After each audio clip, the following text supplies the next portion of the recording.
What we do here is go back, back, back, back, back, back, back, back.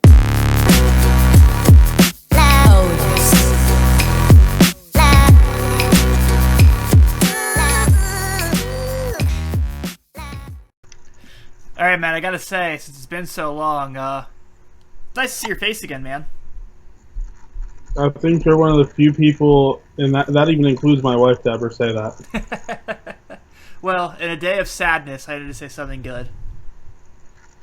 It's been an interesting day in free agency, that's for sure. Yeah, man, so let's get started. Let's talk about it. This is Men in Stripes. We are back. A lot has happened since we were gone. A lot of different... another Patriots victory, a crazy come-from-behind win. That was cool. Oh, collapse. That was an epic collapse. It was, yes. But do not try to take that away from Thomas Brady, the GOAT. Don't do it. I was happy to see to have to see Roger Goodell suck up his... Yeah, man. That was something. And then let's talk about some free agency, and let's start with our team, of course, being the Cincinnati Bengals. Those who are listening expecting to hear Shelby Dermer, he will not be joining us for our return, but he will be back sooner than later. So, let's talk about this, because there's a lot of interesting conversations going on about what should have been done, what shouldn't have been done. Did they do the right things, did they not do the right things? So, who's here to stay now? Smaller-wise, TJ Johnson's still here. You know, I like that move as far as like just backup center, play a little guard there as he did a little bit for a few weeks. Brandon Fell's still here, which I love. I love the season he had last year for the team. I think that's a really nice pickup there. He's going to be a really good mentor for Boyd and Core. I'm still not against if they go try to get another receiver to build that depth, just to get more weapons. And still here, as of just about a couple hours ago, Dre Kirkpatrick for 5 more, which I think might be, we were wondering what was going to happen with Adam Jones and everything there. If they're going to drop him, I think that leans towards yes, the fact that they were able to lock him up long term. So, that's the good news. The bad news is we can go ahead and write the eulogy for Andy Dalton, because he's going to get hurt a lot next year. He's going to get hit a lot. A lot. As of now, anything can happen these next couple weeks, but Mr. Dalton lost Andrew Whitworth, which... I know that's a huge debate there, but LA is going to drop $36 million on a 35-year-old left tackle. Peace. You can walk.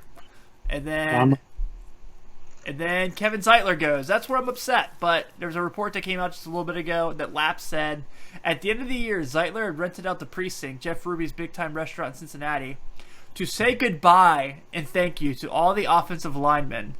So he knew he was gone pretty quickly. So Matt, that brings us to what the heck is this offensive line going to do next year? Who's going to start on this offensive line? Can they learn to block anybody yet? And most importantly, are they going to be able to keep Andy Dalton alive? I don't care about walking. I care about alive. Who's going to start? Well, as of right now, Jeff Fisher and Cedric Ogbuehi will have to start. The question is, where are they going to put Fisher? I mean, you've had your tackle, your left tackle, which is where, you would think that he was drafted to play. But then you have your guard leave, which is the other position Jake Fisher can play. So, dare I say it, I mean, this is going to be a very thin line. There's going to be a very young line. There's very little experience still there other than one player. I mean, so you're pretty much every season until this year, Captain Andrew Whitworth's gone. And I think, I forget who I was listening to, but he said it really well when he said that the stability in the locker room and the leadership on that line left when he decided to go to LA. And I mean, the guy's getting paid. You can't blame him. No, I also wouldn't sign her that contract either. No, but at the same time, as much as he talked about how he wanted to finish his career with the Bengals and be a lifetime Bengal, the question is, I would like to see what the Bengals offer. Yeah. Because it becomes, okay, how much were they willing to spend versus how much did he really get to leave? I mean, if we're talking about $5 million, I'm right there with you, out the door. Go ahead, I don't blame you one bit. If we're talking about $1 million after you just talked about being a Bengal, being a lifetime Bengal, wanting to finish your career with the Bengals, then we may be needing to talk about his real loyalty there. But then you get into Kevin Zeitler going to rejoin with Hugh Jackson. We know he likes you. We know he had a great relationship with you. And again, I mean, right there, I think the relationship won on that one. The Cleveland Browns have made some ridiculous moves. We'll get to that. And I know, I would say, I know we'll get into that later. But, Zeitler's a great signing for them. Hugh Jackson is truly a very good head coach to go out and try to protect whoever their quarterback is going to be next year. And, again, can't blame the guy for going after the money. No, you can't. I would have loved to have seen Zeitler be here still. I won't lie about that.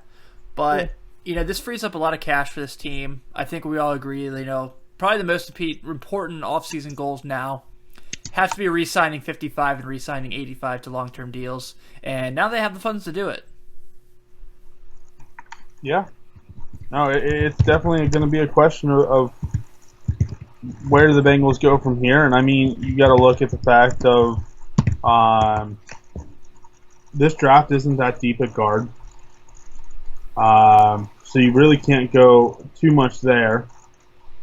And there's some decent tackles out there. So, again, that idea that you can play with of kind of meshing Fisher wherever needed and being kind of that true replacement for Whitworth, who, in all honesty, can move all around the line as well, might not be such a bad thing. But, again, it's still not as deep as what you would like to see on the offensive line this year, for sure. In terms of free agency, I mean, you've already seen some solid players go. Obviously, one of the best went to Cleveland, but there's still some options out there.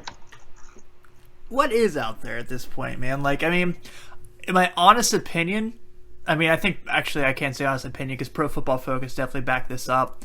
They were two of the top 5 free agent offensive linemen in this year. That's absurd to me that team gave up that many sacks with those two guys on there. Did you see that one stat they said since 14, Zeitler's given up only 2 sacks? 2. In 2 seasons. That's ridiculous. But it certainly makes things interesting. So, now, there's also this report that Domata is getting some looks from a few teams, including Minnesota, having a reunion with Zim. And, obviously, there is the Rex Burkhead dilemma of what's going to happen with Sexy Rexy. So, what do you think happens next for this group? I wouldn't be sad to see Pekka go to Minnesota. No, me neither. And if that helps his career, great, good for him. If it helps, if it helps Zimmer become a more of a threat on defense and get some more security. I mean, we saw a team that essentially just absolutely fell apart when was their offensive coordinator just kind of pieced out on them all of a sudden. Mm-hmm. And so, you would love to see him get a little bit more, at least solid look. I know you said what else is out there. I believe TJ Lang is still out there. I believe Kelvin Beacham's still out there. That wouldn't be bad. No, I think Beacham would be a decent signing at tackle. I think it would give you the flexibility to move Fisher to the inside, where I think Fisher's a little more comfortable. I know Shelby said he only played in one of our last podcasts before we took a little bit of a break.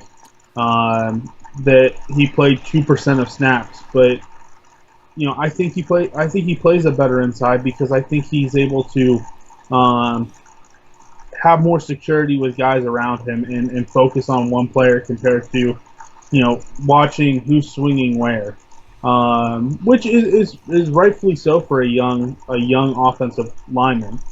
But I think Beecham would bring some very strong experience there. Marshall Newhouse is still there. Again? Yeah, again. No, that's gonna happen. I'm calling it. That's gonna happen. That's the Marvin Lewis way. But at the same time, I'm not so sure that would be a terrible move. It would be bad. If you're putting him as a backup. It would be bad. Like, at that point, okay, so let's look at this. Because apparently there's discussion that Minnesota's going to let Andre Smith walk. They're going to let him go. If they haven't already, because he's on Roto World's list. I would take him back. At this point, why the hell not? I'm not saying that would be a bad thing. But at the same time, I'm also looking at it, now you're dealing again with a 30-year-old offensive lineman, which, I mean, Whitworth was 35. He got paid. Andre was very good in the system. Sometimes the system fits the person better than the person fits the system. Yeah. Let's talk about Rexy, man. Like, I have to think, so there hasn't been a lot of running back movement, obviously, or really weapon in general. A lot of wide receivers have come and gone already. We know Rexy is very versatile, which is going to be a huge benefit for him. Yeah. I still think with the uncertainty of what's going to happen with Bernard's injury that the Bengals are going to make a run at him. So, in your eyes, man, do you think that old number 33 will be in the backfield next year in Cincy? Or is he going to be rocking that Patriots silver like we all expect him to be?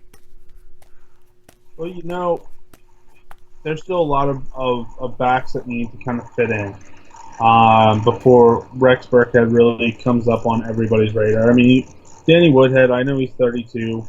But again, that would be kind of the way of the Patriots is going for the people that know their system. Same with LeGarrette Blount, who is 30, again a free agent as well.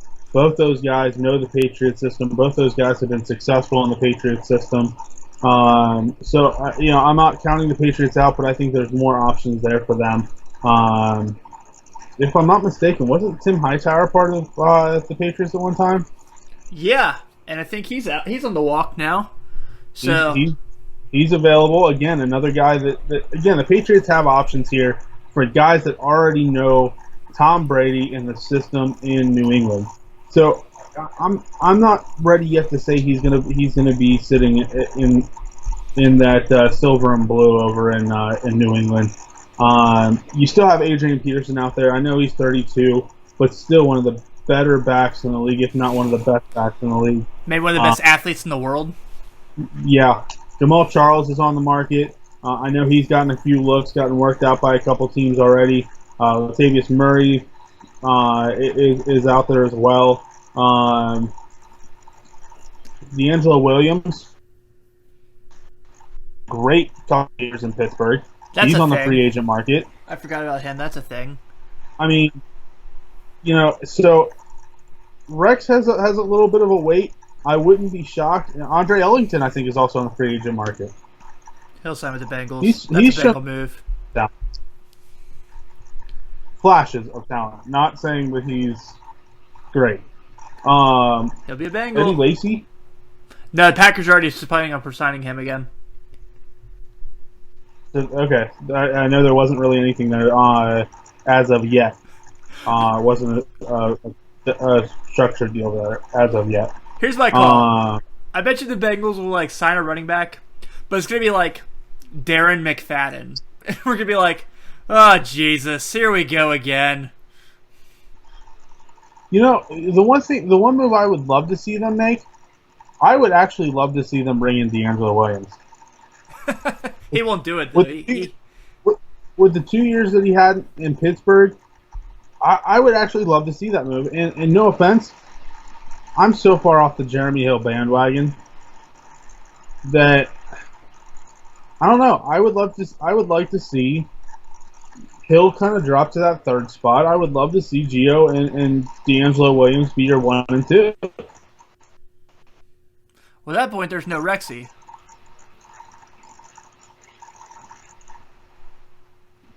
At that point, there's no Rexy. Again, I would love to see Rex, but at the same time, if there's a better option out there for equal money, what do you want to do? Keep Rex Burkhead because I can rely on him to play every night. Play every week. I can rely on him to. Let's see, he's 27, so we know he's going to get a little bit more longevity. And you're right, D'Angelo Williams was outstanding in Pittsburgh for a couple years, playing that backup role, and when Le'Veon got hurt, filling in that spot. But I think he was also really good in that system thing you discussed earlier, because when everyone's preparing for this whole thing of Antonio Brown and the receivers in the backfield trying to stop them, D'Angelo escaping yards and catching passes out of the backfield, which is not really that good of a pass catch out of the backfield. Don't let that fool you. So I don't know. Now, does your point make sense? Yeah, totally. Your point makes sense. But I don't think that's something that would happen, because certainly I don't think he has any interest in playing here, because he has not been very excited about the prospects of the Cincinnati Bengals in any way, shape, or form. We already know he hates Vontez, so... No. You can see how that can easily change by a contract. Money speaks. Money does speak. You are right there. Your I.e. Whitworth, Andrew. Your best friend's also on the free agent market for running back. Who's that? Cedric Pearman. Is he? Yeah. I didn't even think about that. Duh. Yeah. I bet he comes back. The Bengals like him so much as a special teamer. I wouldn't be shocked if they at least give him a contract to come into spring training or into training, man. Training into OTAs and preseason. Yeah, I wouldn't mind that. Oh man, so got a lot happening, man, and now, okay, we are now what, 5 weeks away from the draft. What is your feeling on this team right now?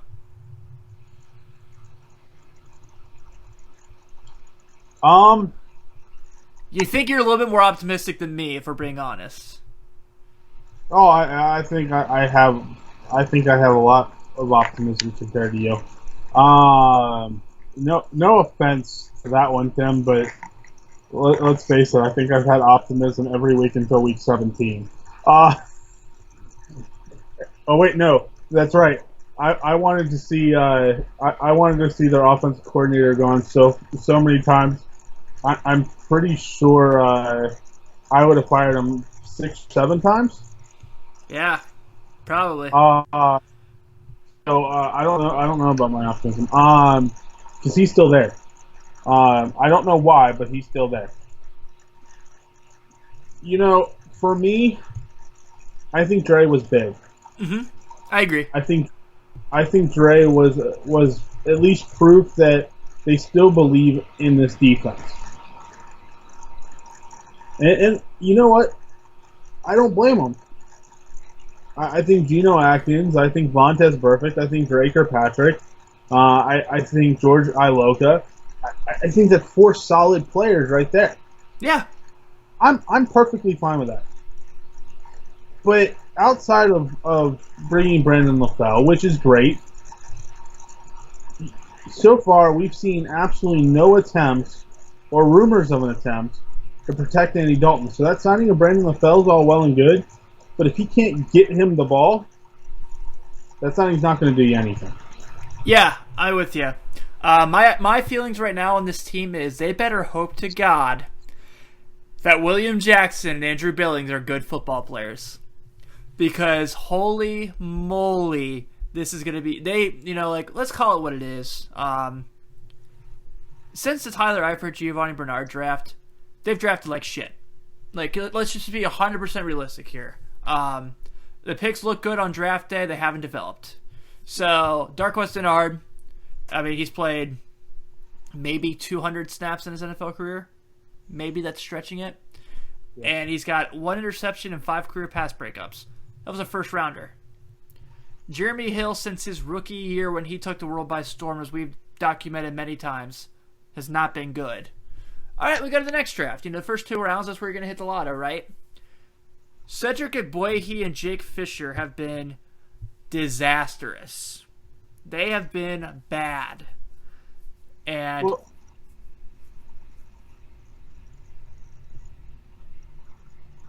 well, let's face it. Jake Fisher hasn't even seen enough time to sit there and say he's been bad. But when he's been on the field, have you been blown away by him? Besides, his pass catching abilities. I haven't been blown away, but I haven't been disappointed like I have with Cedric Ogbuehi. Well, I get it, and let's also call a spade here, because this is going to be the first time Ogbuehi's healthy going into OTAs as a full season. So this is his all or nothing year. This is, you are our left tackle of the future, or in 2018 when we're drafting again, we're looking for someone to replace your ass. That's what this year is. But you interrupted me.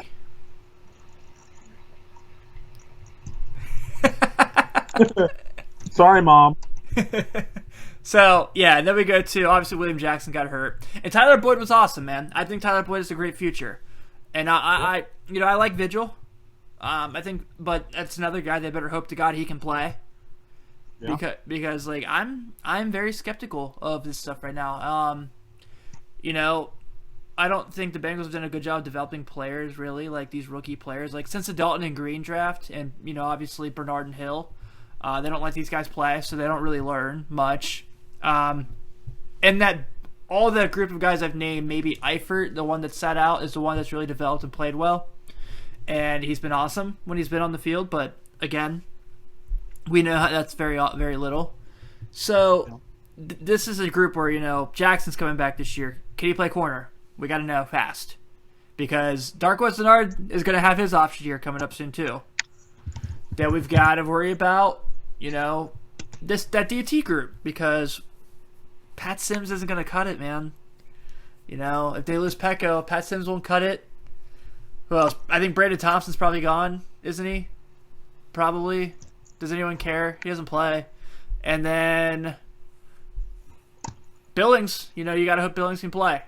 And if those two can play, they have all the potential when you watch them on film to say that they could be the cornerstones of the Bengals' future defense. And then, who the hell's going to rush the passer besides Carlos Dunlap? Michael Johnson hasn't played well since he came back. And Will Clark and Marcus Hunt have had flashes where they've been really good, but we haven't seen them really have breakthrough takeaway games where they've just dominated. So I'm frustrated, I'm bitter, because this whole narrative that the Bengals and Duke Tobin and crew draft well has gone stale. If we're gonna call it as it is. And that might be painful for Bengal fans to hear, but to be honest with it, look at it. It's been this way for a while now. Yeah. I know Jabal Sheard isn't going to end up in Cincinnati. It'd be nice. That would be nice. But I'd love to have Russell Westbrook be the point guard for the Chicago Bulls. Right. In terms of edge, I don't know why I'm saying this. I'm looking down the list, and I actually would like to see Paul Kruger here. Was he 33? 31. Okay. I would like to see him kind of on the other side of Carlos Dunlap. I think that would be at least a disturbance in the backfield. They may not get to the quarterback as much as what we would like to see, but there's one thing that you don't question Paul Kruger on, and that is his effort every single play. So, whether he's Cleveland or not. I like Kruger. I liked him in Baltimore. Yeah, I would love to see him in Cincinnati, because he knows Cleveland, he knows Baltimore, he's familiar with Pittsburgh, he's seen Cincinnati's system, granted on the other side of the field, but he's been an AFC North guy. And so he brings that experience and he brings the knowledge of the AFC North to Cincinnati, and I think that's beneficial. If they sign Paul Kruger, I'm going to give you a list of names here and tell me how he doesn't fit in this names. James Harrison, AJ Hawk, Carlos Dansby. Sounds like a bad trend, bruh.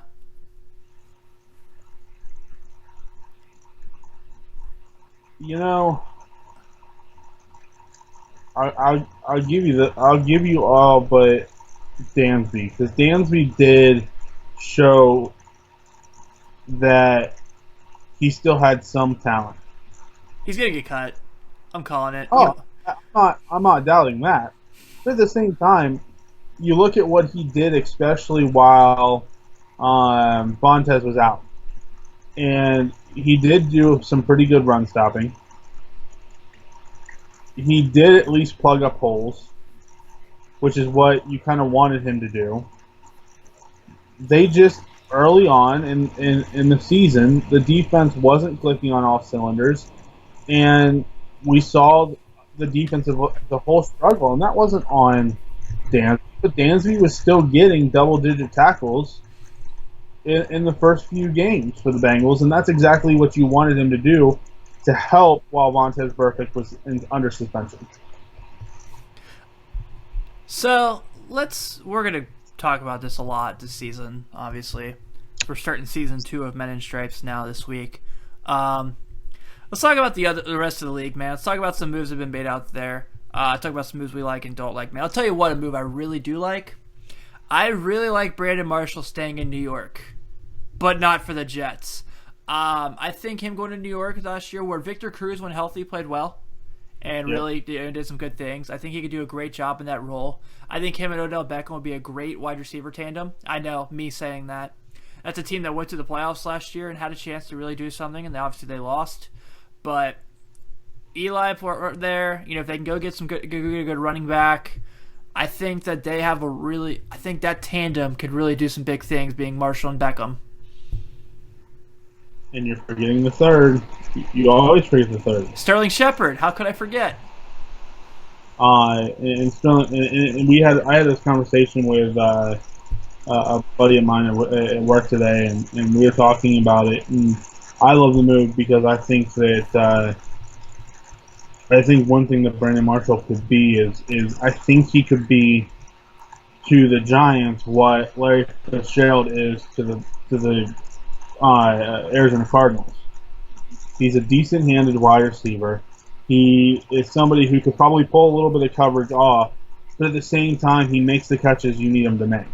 Mm-hmm. And so for them, I really see him being a veteran presence in a young core. And I think he could be a decent, and I know this is going to be weird to say because we know Brandon Marshall is more of the down the sideline, get the ball type guy. I think he'd be, especially as he gets older, a great slot guy. Yeah. And that's handed guy in the middle of the field when you need somebody to make a catch on 3rd and 5, 3rd and 7. And I really see him playing that role when you have players like Odell Beckham and Sterling Shepard streaking down the sidelines. Yeah, I think if they get a running back and they can shore up that offensive line, they could really make some noise and really compete with the Cowboys in the NFC South for sure. Not going to back up throws like 25 interceptions in the season. Don't hate on my boy Eli. I like Eli. Don't get me wrong. It's just you never know which Eli is going to show up that game, that season, that week, that day. You don't know what Eli's going to show up till it's the first Sunday in February, and he's playing still. Exactly. He's all yeah. Let's see what else happened out there today. So actually, here we go again, me doing this one, but this time I won't get as excited about them because I know the honest truth. I really like the Jacksonville Jaguars getting Calais Campbell. I think for that young group of great young talent they have on the defensive side with guys like Ramsey and Miles Jack and who's the guy that missed his rookie year, played last year. You know what I'm talking about. Him. And then you add guys like Sheldon Day who haven't had a chance to really get their name out there. I really like what they did, man. I like Calais Campbell. I think he played really well for a long time in Arizona. Yeah, he probably is at the end of his career, and he has like the deepest voice of all time. But I think that that's a good move for them for sure. What about you? What's something that stood out to you that you liked? You know, it's one of those weird situations. Can I go into it now? Sure. We're going on Romo Watch. Can we talk Romo Watch yet? We can talk Romo Watch, but the fact of what Moneyball has done to Cleveland. Oh yeah. Kind of did talk about it a little bit, especially with Zeitler, but bringing in Brock Osweiler when you have the cap to bring him in like they do, to get a second-round pick, when all you have to do is, if nobody trades for him, is cut him. You only owe him his guaranteed money. Boo-hoo. No, the Browns have no guaranteed money attached to Brock Osweiler. Actually, that's right. I forgot about that. Yeah. But you basically just got him as a rental player. If you can find a trade partner, a third or fourth round pick for them, somebody to take him off your books now. Now you've gotten 2 picks for him. On top of everything, now you're making noise to possibly get Garoppolo, which we'll get into. Because I know we were wanting to talk about that. Yeah. But you may now be able to make a play for Garoppolo. You might even be able to make a play for A.J. McCarron if the whole Garoppolo thing doesn't work. And you know how Hugh Jackson and A.J. McCarron got along. I mean, the Browns are setting themselves up to be one of the, dare I say it, surprises of next season if they can complete the puzzle. Yeah, I think so, man. I liked some of the moves they made. Like, obviously, we talked about Zeitler there. I think the Osweiler move is kind of genius. It is literally, I think the best tweet I saw that summed it up was, the Cleveland Browns, an NFL team run by baseball people, made an NBA trade today. And I went, yeah, that's exactly what happened. Yeah, and another thing, and this just popped up on me too. Cleveland Browns, as according to Ian Rappaport, have released Robert Griffin III. I knew that was coming, so that's some cap space for them there too. Josh McCown's gone. Josh McCown's looking like he's going to fill Romo's spot in Dallas, holding a clipboard for Dak. Yep. So, even the group, so they let Baby Hawk go. They bring in Kenny Britt. No disrespect intended to Baby Hawk. That's an upgrade. What else did they do, man? They made moves. They got rid of Hawkins. Yeah, I mentioned that just a second ago. Yeah, they got rid of Baby Hawk. You know what? That wouldn't be a bad thing for the Bengals either. Bring him back. I would like to see that as good in Cincinnati. I love Baby Hawk, man. I do, but he's 30. He's in his 30s. He's injury prone. We were talking about bringing in freaking D'Angelo Williams, who's 33. You were talking about bringing in D'Angelo Williams. Said that wouldn't be a terrible move. I said I wouldn't do it. I said I would rather keep Rex Burkhead because he's younger and does more on the field now. Okay. So, yeah, they're gonna do something dumb. Let's just be realistic and call it as it is. They're gonna do something stupid, and we're all gonna go, Jesus. And I hate to sound that way. I get it. You know, they've been really good for a while. They've been in the playoffs, and they've been out having winning seasons. It was their first losing season in a long time. They have a franchise quarterback. They have one of the best wide receivers in the league, top 3 wide receivers in the league. I said it. And they have a good young core defensively for the most part. By most part, I mean Tez and Dunlap, and that's about it. But realistically, they are bad right now, and it doesn't look better yet. Not saying it can't look better, because we've been here before. See, after the lockout, when they got rid of Carson and Chad, and we thought that they were going to be bad, and Andy Dalton took them to the playoffs. But hey, that wasn't Andy Dalton, that was the system, right? Anyway, let's get back to happier things, because I'm getting pissed off already, and it's only the first show of the season. What about Alshon, man? What about the Eagles going to get guys for freaking Carson Wentz to go out there and probably make some plays for him? Last year, they were really missing that big-time wide receiver. As far as wide receivers in this free agency group, you don't get much bigger than Alshon Jeffrey. No, I mean, and to get him for only on a 1 year contract, I mean, especially that kind of talent. I mean, other Alshon sitting there going, you know what? I just basically finally broke up with the Bears. I need to take a short contract. Or he looked and said, you know what? I really like where these guys are going. They're willing to offer me a 1 year deal. I want to go and see what this is all about before I go long term. Still, the fact you're getting that talent for 1 year on a 1 year deal where there's basically no ties next season if he stinks. Right. Well, why can't we figure out how to do that? We did. It was good. Then he left. His name was Terrell Owens. Well, we did. His name was Brandon LaFell, and we just signed him to a 2 year deal. And I in which I am 100% happy with that move because he was just as good as Marvin Jones last year, minus a 200-yard game from Marvin Jones. Well, again, I mean, how many number one wide receivers can a quarterback have? I think he had a 1A, 1B, 1C, and 1D. In Detroit or in Cincy? In Detroit. Okay, so Tate, Jones, Bolden, who's D? Riddick? Okay, we'll go to 1C. I mean, I think that's a good point because all those guys are good pass catchers. Exactly. So you basically had to cover 3 wide receivers who are all basically number 2 caliber wide receivers. You put them all together, and all of a sudden they're all number 1s. Yeah, definitely there. So I think my prediction now is, because this whole quarterback thing is going to shake up, and don't worry, Romo Watch is coming up next. Wherever Garoppolo goes, so right now it's looking like he's probably linked to Cleveland, but Houston's in the mix as well. Apparently the Jets are going to go sign Jay Cutler. Have fun with that.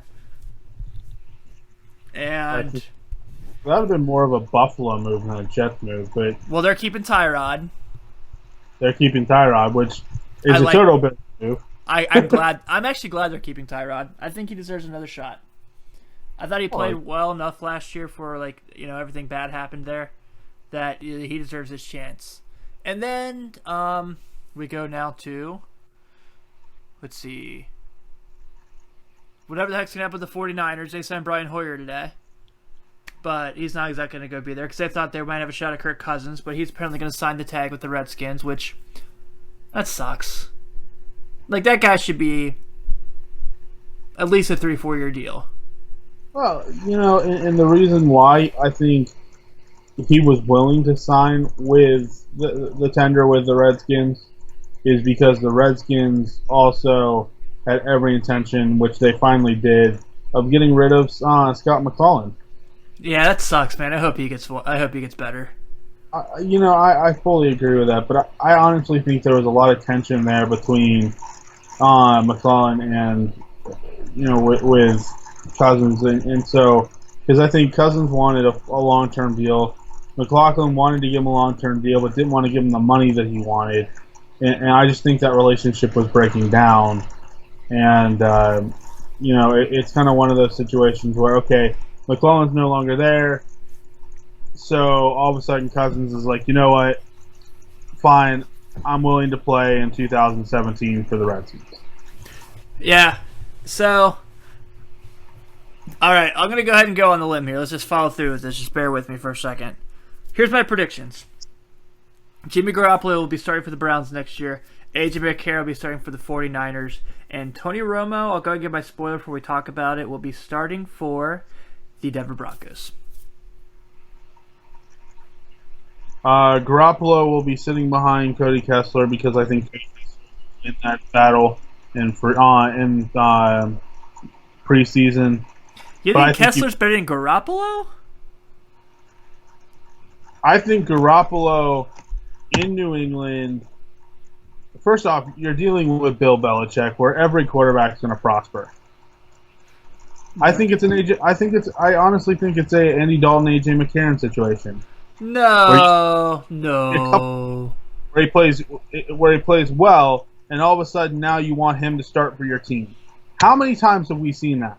No, it could be that case, but he's not worse than Kessler. Osweiler. We saw him under a great defense. We saw him under great coaching in Denver. He goes to Houston and he sucks. I think Garoppolo is better than Osweiler too. We've only seen a couple games, so it's You're very right. hard. You're right. You're right. But I trust Bill Belichick taking a quarterback in the second round when he has the greatest quarterback of all time on his roster still. So I'm okay with that. I believe that.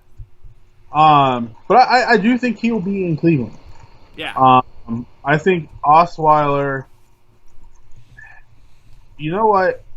I'm going to go out on him. I think actually Osweiler may be one of two places: the Jets or the 49ers. Yeah. I think Tony Romo is going to be a Texan. You think so? Like, obviously, that's the two teams are down to. And I can see cases for both. Here's the thing. I don't think Denver has the cap space. I'm not sure what the deal will be there. Because I think that, like, what I read was Dallas was going to take the majority of the contract if they do trade him.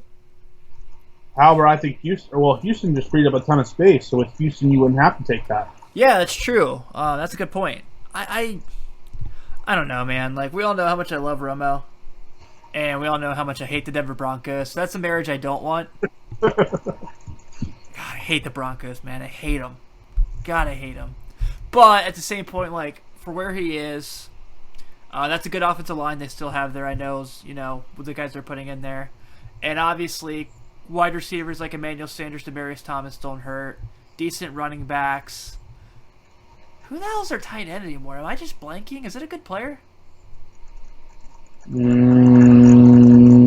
think I'm blanking. I think they have a good tight end. I think I'm not crazy. Denver's tight end? Yeah. It's not Scheffler. No, Scheffler. Was it Scheffler? No, Scheffler was Houston. I'm going crazy, guys. Can anyone listen to our show still? Can they tell I'm going crazy? You're always doing crazy. I haven't ranted yet this season. What's that? I haven't ranted yet this season. Grant's the first episode of the year. Yeah, we'll probably get there in episode 2 of you being on. Yeah. Episode 2, the Clone Wars. I could rant about that. Trying to get people back into it. What? Denver hasn't posted their depth chart for obvious reasons. Well, regardless. So, for you, man, as far as like the future of Tony Romo, like one, he's 37, obviously. 2, like everyone mentioned, he is injury prone. I still think he's great. He did a lot of awesome things, and people who try to distinguish him because of his injuries should stop their shit in their mouth. But what would you think Houston's there? I think as far as future wise, not that really it's going to be quote unquote future for him. I think they make more sense strictly because he can go play there for a couple of years with younger receivers who have probably higher ceilings, and Hopkins and Fuller. But I think really you don't go wrong in that wide receiver tandem between the two being Denver and Houston as far as size of Hopkins, in this case size of Thomas, and then speed being Sanders, in this case speed being Fuller. You could probably trust Sanders more to not drop passes, but I don't think you can trust him as much like Fuller to just run by everybody.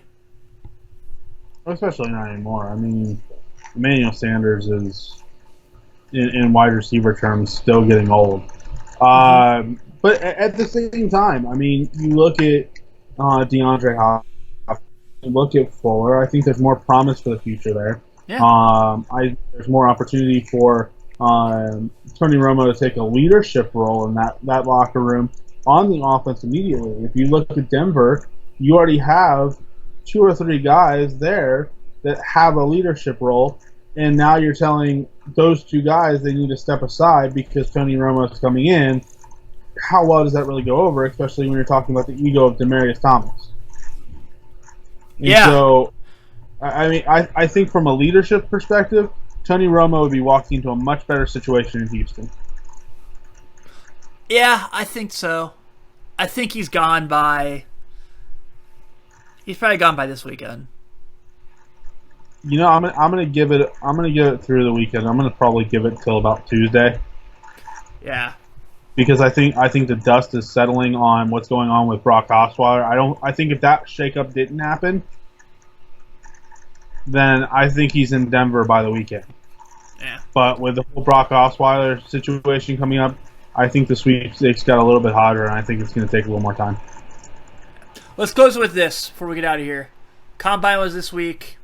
If you remember, before we went off the air, I was all about getting Reuben Foster. I know there's the incident, but I think I'm still all about the Bengals getting Reuben Foster. Obviously, offensive line moves today make things a little different. Where are you at, man? Who stood out to you at the Combine? Who do you think's a good fit at 9 after the Combine? Really? And you know how much I hate saying this name. You know absolutely how much I hate saying this name because of where he's from. Jabril? Jabril. But what position? Well, here's the thing. I'm going to go with the position that he's actually not at, or at least not listed at. I'm going with safety. I'm kind of going a Ryan Shazier type situation where he's playing a kind of a combo of a linebacker safety type role who can drop back into coverage. He's got the speed to drop back into coverage, but he's got the speed to get into the backfield. And that's one thing I think he would do well for the Bengals is be that hybrid type guy. Mm-hmm. And especially needing somebody like that who can kind of play the middle of the field in a more pass-heavy offensive type situation the NFL's at now, especially with how tight ends have been going more heavily pass. I think he could cover the middle of the field a whole lot better, and I think the Bengals would benefit from his speed, his athleticism, and let's face it, he is a decent size as well. Yeah, he is. So I would like to have Brill. I don't know if I like him at 9, but I still think he's gonna be. I think he could be awesome here. I just still think, as far as what the Bengals want to do, I still think Reuben's probably gonna be the best player for what they want. 1, you can line him up with Burfict. 2, obviously it doesn't hurt that he went to like the Pro Football Factory in Tuscaloosa, played for the best college football coach in the world. And 3, he's just so talented, and he still hasn't touched his ceiling. I get the Combine instance kind of rub some people the wrong way, but the reports I read about it were he was in that room for like hours on the day trying to figure out why the hell his name didn't get called yet, and he got anxious and was trying to figure things out, and it turned into a do you know who I am case. That's not going to make me not want him on my team. Punching a woman, that would make me not want him on my team. Killing somebody? Maybe. Drug arrest? Possibly. But not getting frustrated in a waiting room. My only question to that is, how many players have we seen from Alabama now that haven't worked out like we wanted to? See, that was that case for a little while with SC players. But the ones that did were great. And okay, so you're bringing up the cases of D. Milliner, which rightfully so. Yeah. I raise you Julio Jones. You're going to bring up the case of, to an extent, Drake Kirkpatrick, right? To an extent. I raise you Mark Ingram. You're going to bring up the case now probably of Trent Richardson. Okay, there's no topping that one. You're right. How about, well, and don't forget to, and although he showed flashes in Tennessee, and he was behind one of the better running backs in the league. Yeah, Derrick Henry was still so shaky last season, and he didn't live up to the potential that I think a lot of Tennessee fans wanted. He didn't take the pressure like a lot of Tennessee fans wanted him to in that number 2 running back role, and I don't see him being the pick that he was. I think he will be. I think he may mature into it, but there's still so many uncertainties. Yeah. And somebody, especially for the Bengals, who's going to come out and who's going to be fairly successful now. We can't still play this waiting game, especially when you have only a few years left with A.J. Green. You still only have a few years left with Andy Dalton. You have 2 years now with Brandon LaFell. You have 3 more years with Tyler Boyd. And none of these players are guaranteed past that.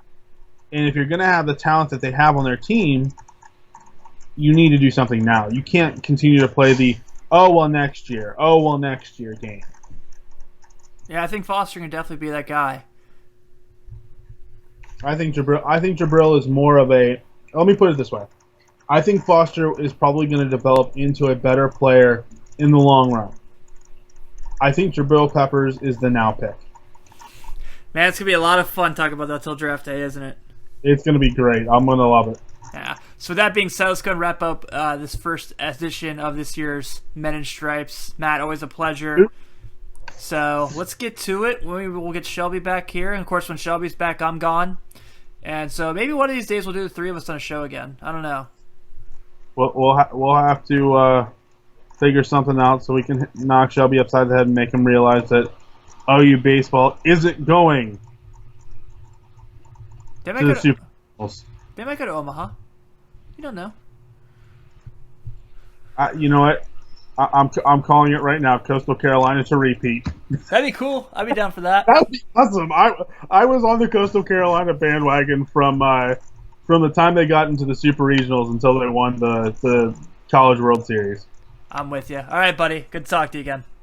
You too. What we do here is go back.